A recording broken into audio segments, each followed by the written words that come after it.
O...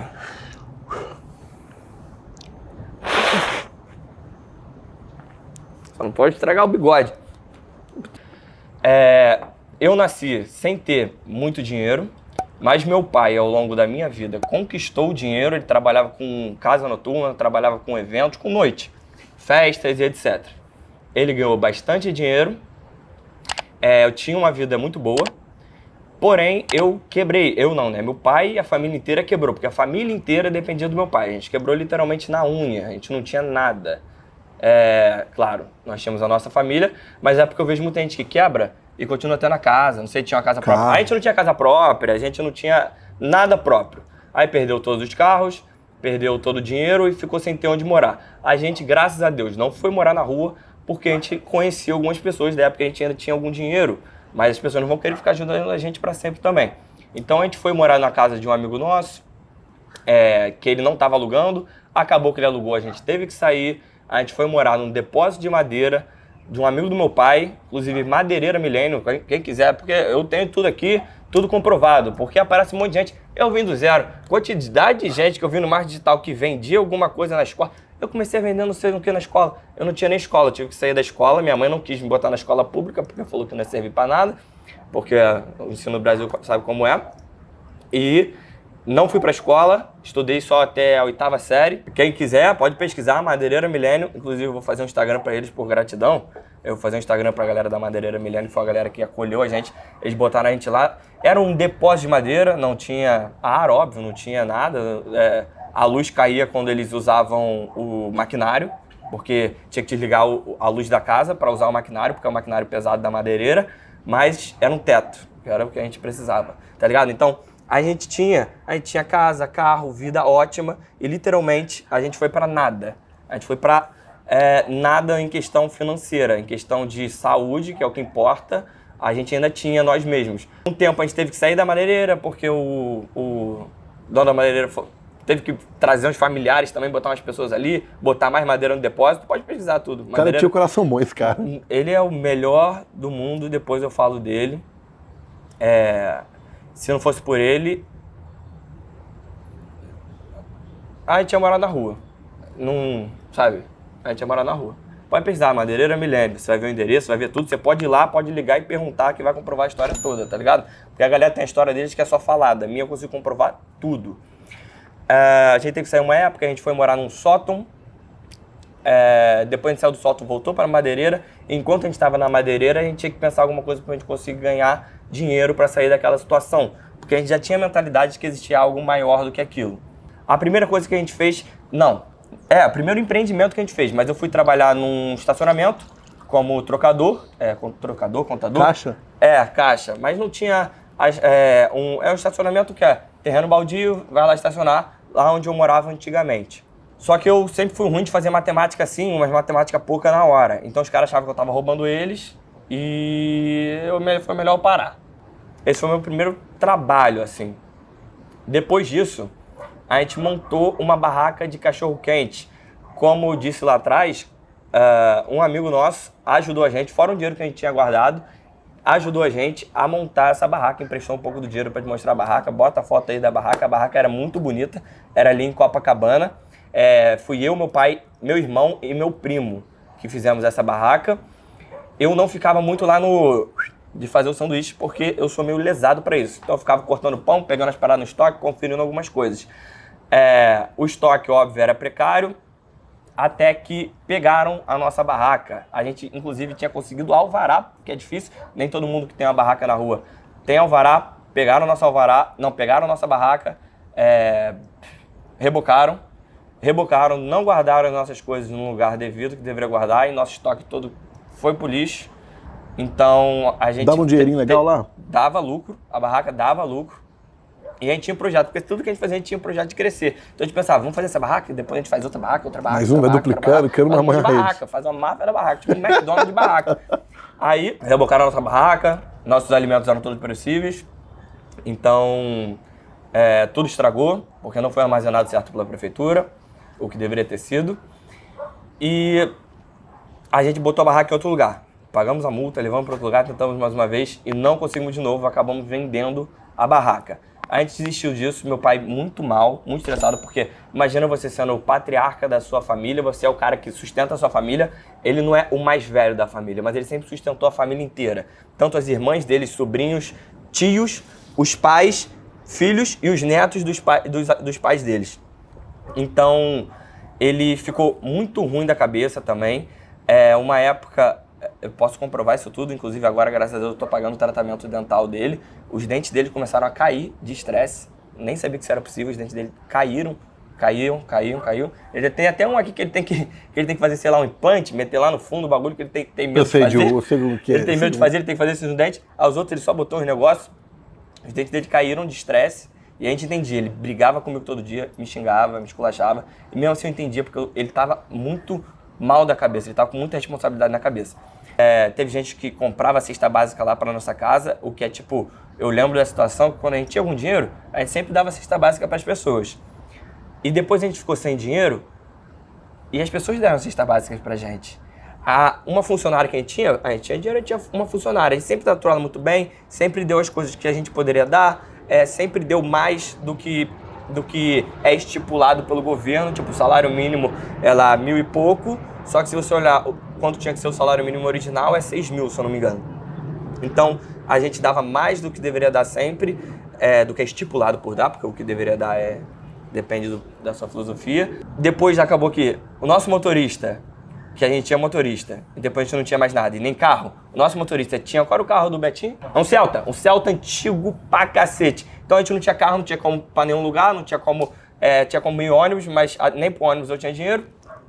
Ele pegava a gente do bolso dele, botava gás do bolso dele e levava a gente, porque ele sempre amou muita gente. Aí eu falava, um dia eu vou ter dinheiro de novo e vou te recontratar. Hoje ele trabalha com a gente. Que top, hein? É o da moto não, né? É o da moto.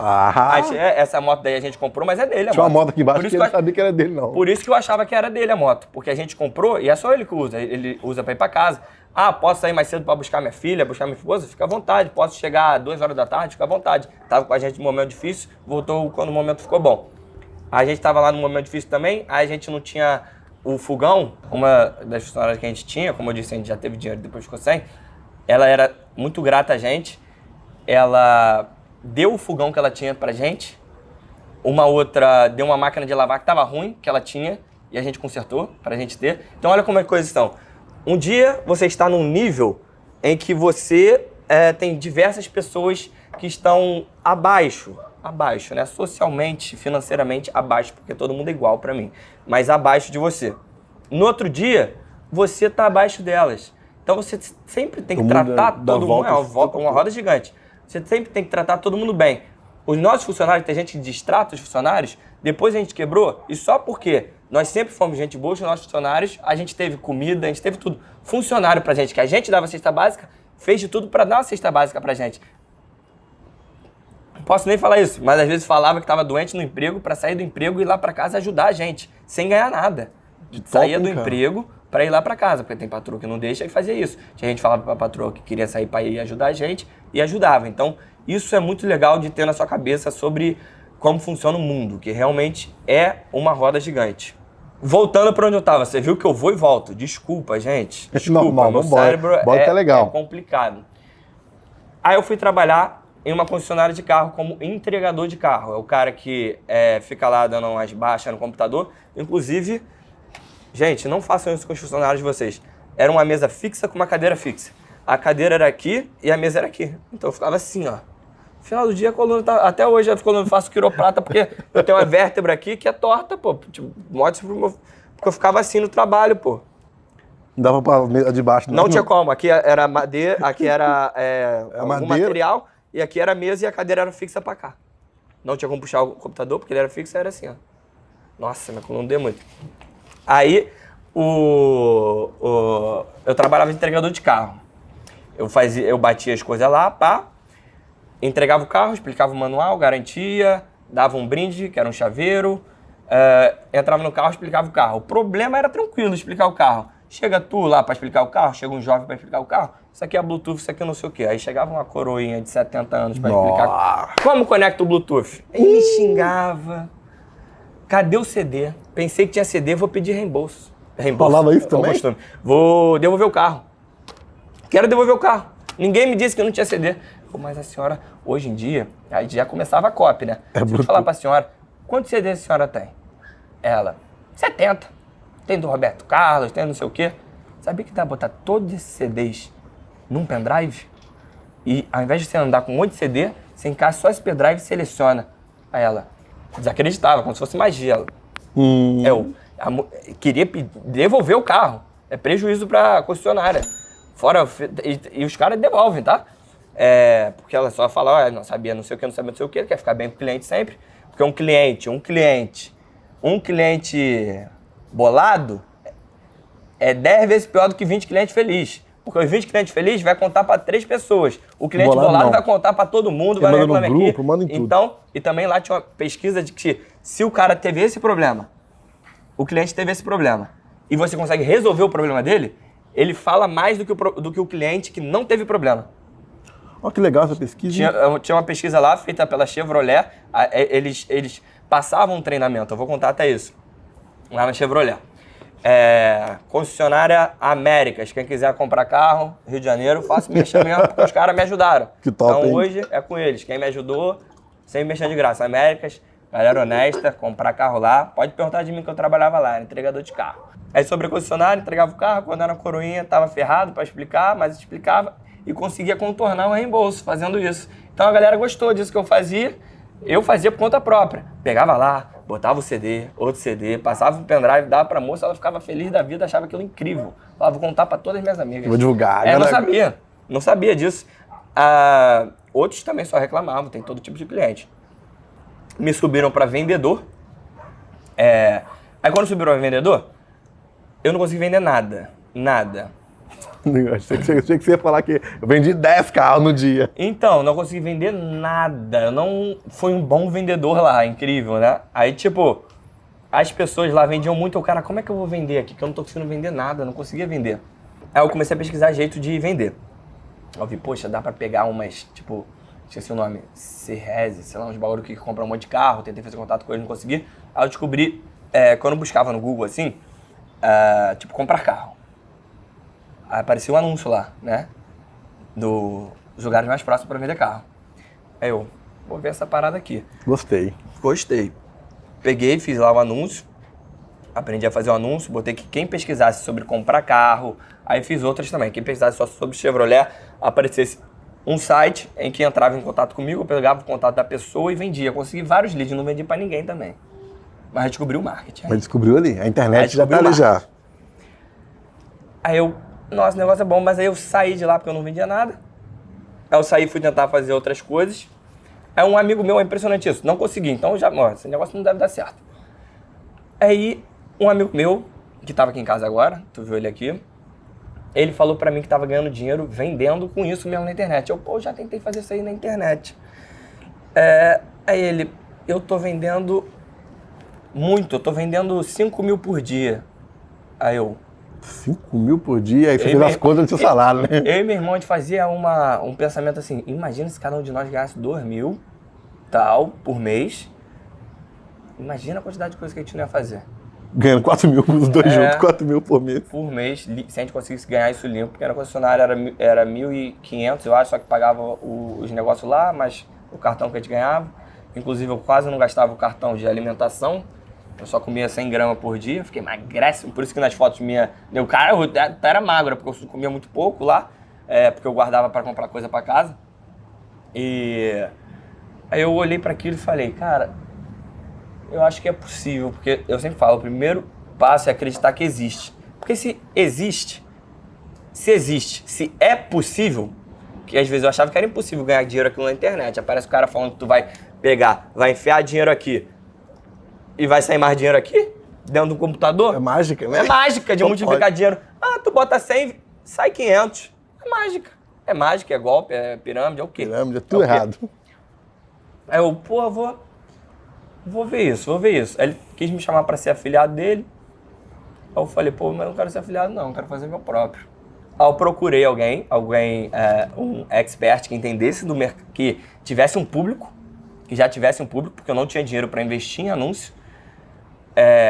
graças a Deus, eu achei alguém que tinha um público, tinha pouca visualização no story na época, não sei se tinha mil e pouca, mas o cara também não ganhava dinheiro nenhum, porque quantas pessoas você conhece que tem, não sei, diversos inscritos, ou amigo teu que tem 1.000 seguidores, 2.000 seguidores, só que não usa pra nada. Não faz nada. Posta um negócio ou outro. Aí eu falei, a gente vai inventar um expert.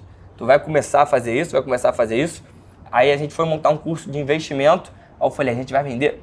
Aí eu já ficava mirabolando. Eu vi o moleque fazendo e falava, eu peguei o produto dele e fiz uma releitura do produto. Aí eu, vamos vender mais do que eles. Os caras estavam fazendo 5.000 por dia, vamos vender muito. Não vou falar qual o produto, não vou falar qual a estratégia que eu usei, não vou falar qual foi o expert, eu não vou falar... Não vai falar nada, deixa quieto. Não vou falar nada. Só que eu mostrei tudo pra ele, tá? Eu vi tudo, os prints, os valores. Não, print tudo. Nada. Print não, ele mostrou ao vivo. Os outros mexe. Eu peguei, print que eu vou colocar no vídeo. na mão dele, ó. Olha aí, uma conta, 47 milhões, outra conta, 43 milhões, 25 outra milhões, conta, 25 10 milhões. milhões de dólares em uma. Em casa, né? Estudando pra caramba. Isso. Tipo, não saía, era bem fechado. Como é que era essa parte aí? Eu até conseguia sair um pouco, porque tinha um monte de amigo meu que tinha grana, aí eles me levavam de vez em quando pra ir comer no Outback, que era caro, tá ligado? E eu gostava muito de andar com a galera que era maconheira aí, meus amigos maconheiros. Pô, pode falar isso? Pode. Depois bota um bip. Eles, sabe, frequentam a minha casa até hoje. Eu saía com eles porque eles fumavam, eles ficavam com uma fome, eu saía pra comer aí com tinha eles. Que comer. Eu ia lá na... Mas eu nunca fumei na minha vida, não usei nenhuma droga. Você ficava dando tipo 12, porque assim é legal de falar isso do preço que o cara pagou, entendeu? Porque muita gente que começa hoje com marketing digital, começa na internet, ou começa o negócio, aí em 30 dias ela não tem resultado, ela para. E ela não estuda. É bom de você falar disso, entendeu? Então, a questão bem provavelmente você não vai ter resultado de primeira, porque o aprendizado vem das falhas. Então, quanto mais você falhar, mais perto você vai estar do seu primeiro acerto. Quanto mais demora o ônibus, mais perto ele está de chegar. Quanto mais você espera o ônibus, mais perto ele está de chegar. Aí, eu sou incompetente, eu sou burro. Porque tem gente que se acha burro e incapaz. Mas se você tentar, uma hora você vai acertar. Porque até um relógio quebrado acerta exatamente a hora 2 vezes por dia. Pelo menos 2 vezes por dia acerta, né? Acerta, são 24. Ele roda ali, são diversas tentativas, mas uma hora ele acerta. Ele vai estar parado ali, ó, uma hora vai passar exatamente naquele horário. Se a gente fosse definir assim, ó, o motivo de você conseguir ter sucesso, você consegue falar pra gente? Sem dúvida nenhuma, não é todo mundo que acredita, pra mim é Deus. Inclusive, uma igreja que eu frequentava, eu fui nessa igreja e o pastor, que eu não conhecia, nunca tinha visto na vida, ele, no meio da galera, assim, ele apontou pra mim e falou, qual o seu nome? Aí eu, Ruiter. Aí ele fez assim. Eu não acreditava muito. Eu fui porque minha mãe me levou. Eu, Ruiter. Aí ele falou, eu tô vendo aqui uma coisa no seu futuro. Eu pensei, cartomante. Tá vendo meu futuro? Tá ficando doido. Fala aí então. Eu vejo que sua família num castelo que desmoronou, e já tinha desmoronado. Aí eu continuo desacreditado. Alguém contou pra ele. Né? Eu já penso, opa, eu também ia pensar a mesma coisa, contaram pra ele. Aí ele falou, eu vejo você em um corredor estreito, pegando sua família toda pela sua mão e levando ela por um corredor que vai se alargando ao longo do que você vai puxando elas. Então tenha não sei o que, porque Deus já tem isso na sua vida, Ele tem um propósito grande. Tá bom, escutei aquilo e levou anos para acontecer esse propósito. Como ele poderia saber, dentre diversos primos que eu tenho, muito mais competentes que eu e formados, dentre meu pai, meu avô e meus tios, de que eu ia ser a pessoa que hoje, gente, eu dou dinheiro para minha tia, dou dinheiro pro meu pai, dou dinheiro para minha mãe, meu irmão, pago a escola da minha irmãzinha, dou dinheiro para minha mãe, só não dá para dar muito porque senão ela torra, então tem que dar aos poucos. Se der 30 mil hoje, acaba no final da semana, mas se der 10 mil por semana, dura, entendeu? Senão torra tudo. Aí meu pai é mais centrado, ajudo meu avô também, que meu avô teve derrame há uns anos atrás, pago tudo dele, ele precisa de um cuidador 24 horas por dia. Outra igreja que eu fui de novo, isso eu já estava tendo meu primeiro resultado. Foi 26 dias Foi 20 dias depois de eu ter meu primeiro resultado. Na outra igreja. Eu comecei dia 6 de janeiro de 2020. Eu comecei nessa data. E eu já tive esse resultado todo. Aí eu criei essa conta, ó, mostrar aqui. Eu só consigo mostrar até aqui, porque antes essa conta não existia. Você tenta buscar, não tem resultado nenhum nela. Porque eu comecei, fiz minha primeira venda dia 6 de janeiro. Minha primeira venda da vida. E dia 26, se eu não me engano, foi quando eu bati o primeiro milhão. Ou dia 26 ou dia 25. Ó, completo finalizado, tá tudo bonitinho. Não tem nada aqui embaixo. Buscar. Aqui. Bati o primeiro milhão de lucro. Com nada. Na verdade, eu gastei uns 100 e poucos reais num cartão emprestado para montar site, comprar domínio e essas coisas. Eu fui nessa outra igreja. Esse pastor que fez, ele já até faleceu. Ele era tipo assim, o cara da igreja, ele já estava com uns 90 anos. Ele contou já diversos milagres que já aconteceram na vida dele, sabe? Esse pastor, ele era um cara muito abençoado. Todo mundo respeitava muito ele. E nessas duas igrejas, ninguém tava nem aí para dinheiro. Inclusive o pastor da primeira igreja foi lá quando a gente morava na Madeireira, criança não entende essas coisas. Quem tem criança sabe. Minha irmã chorava porque o quarto dela era feio, né? Era feio o quarto. Ela não tinha um quarto maneiro. Ela mostrava assim os quartos que ela queria ter. E a gente não tinha condição de dar esse quarto. Porque pra mim a coisa que mais importa é dar o resultado pra minha família. Não tem nada mais importante que isso. Do dinheiro que eu gasto, do dinheiro que eu ganho, eu só gasto 10%.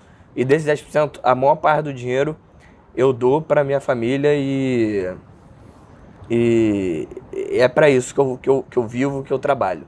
Pra minha família e pra ajudar as pessoas que não têm capacidade de serem ajudadas. Inclusive, todo mundo que tem a capacidade e tem a sabedoria deveriam fazer isso. Só pegar o... Pega pra minha... Só pra não ficar feio, né? Foda, filho.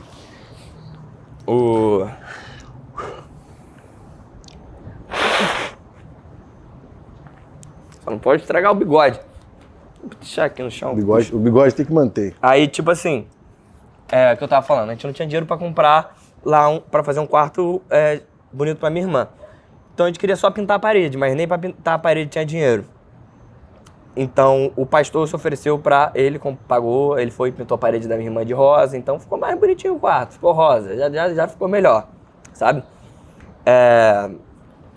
E nessa outra igreja que eu fui, esse pastor não orava a ninguém, porque ele era muito velhinho, ele não conseguia nem andar direito. Eu não sei se o nome é pastor, né, do que ele era, mas ele era tipo o líder lá da igreja, levava nada da igreja, só dava prejuízo à igreja.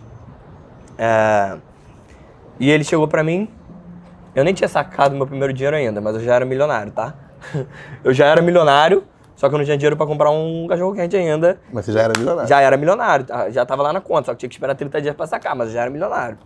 E eu não queria sacar sem fazer nada errado, sempre tive esse medo, então eu tive que procurar contador, não entendia nada, tive que meu pai que pagar entendia. Imposto bonitinho, tudo. Que tinha que emitir nota, tinha que não sei o que antes de sacar. Aí, eu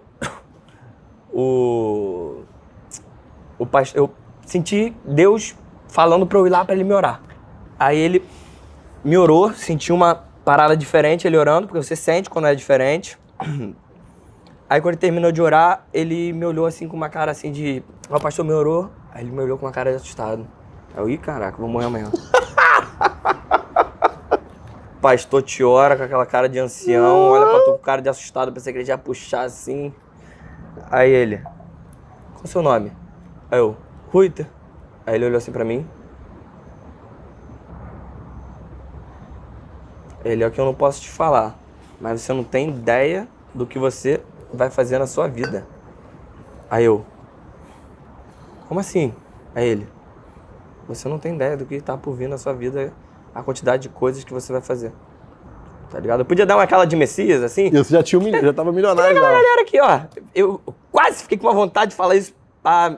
Igual a galera fala assim, olha, o pastor chegou pra mim, ele falou, Você não tem noção da quantidade de vidas Que você vai mudar. você vai mudar. Olha aqui, ó. Tô sentindo aqui de Deus 12 vezes de 197. Bota aí que você vai ajudar todo mundo. Entendeu? Mas nego mete esse 7. Você vai ajudar muita gente. Ele não falou essa parte, não. Ele falou que eu ia fazer uma coisa grandiosa, né? Tem gente que não crê em Deus. Respeito totalmente. Inclusive, eu mesmo tenho que relembrar certas coisas. Eu peço para Deus me dar sinais porque a fé é abalável. Tem aquelas coisas de tem uma fé inabalável, mas a fé, ela é inabalável, a confiança é abalável. Então, não é sempre que minha fé está em alta, mas eu peço para ele me ajudar a ter fé. Às vezes eu falo, tipo assim, é estranho você pensar um cara lá em cima, um paraíso, de onde veio tudo. Você se questiona certas coisas, mas tem coisas que acontecem na minha vida. Tem histórias que não vai ter como contar aqui, esse nosso podcast vai ter 5 horas, coisas que são impossíveis de... Eu vou contar, você vai achar que eu estou inventando, relacionado a Deus. Tipo assim, previsões e coisas do tipo, e salvações e livramentos que foram ditos antes, são datados, tem diversas pessoas de prova e que aconteceram na nossa vida. Na minha vida e na vida dos meus familiares. Você perguntou... Então, tem gente que não crê em Deus. Então, se você não crê, pensa na fé. E muitas vezes a fé é vista como a lei da atração. Elas são bem parecidas. Bem parecido. São bem parecidas. A fé é você acreditar que vai dar certo e ficar mentalizando uma coisa que você quer muito. E quando você mentaliza uma coisa que você quer muito na sua vida, parece que o universo, caso você não acredite em Deus, ou a lei da atração, caso você acredite na lei da atração, ou Deus, caso você acredite em Deus, tudo conspira para que aquilo aconteça.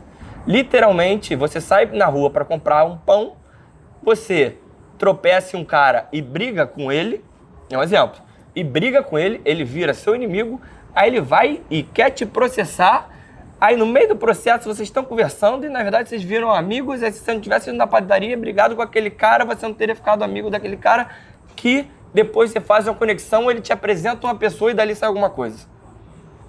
Dali sai um contato. Dali ele te salva. Dali você escuta uma palavra de um cara que está conversando no teu canto, falando de alguma coisa que vai te ajudar. Então a vida é muito louca. A nossa barraca foi levada. Achei que era o cúmulo, que era o fim da minha vida, que eu me perguntava por que aquilo estava acontecendo na minha vida. Eu era mandado, não gostava de ir para esses treinamentos de venda que ninguém queria ir. Eu era obrigado a ir, ia cansado, não dormia direito, ficava estressado, não comia direito e achava que aquilo era um inferno na minha vida. Eu ficava me perguntando por que estava acontecendo aquilo tudo. Só que hoje, olhando para trás, no momento você não consegue entender. No momento que você está na dificuldade, se você está na dificuldade agora, você acha que é péssimo. Você acha que não vai conseguir sair e não consegue entender o porquê Deus está fazendo isso na sua vida. Só que hoje, é mais do que claro para mim, se não tivesse acontecido aquilo tudo, se a barraca tivesse continuado, eu ainda estava na barraca. Se eu tivesse conseguido vender, eu ainda estava lá vendendo.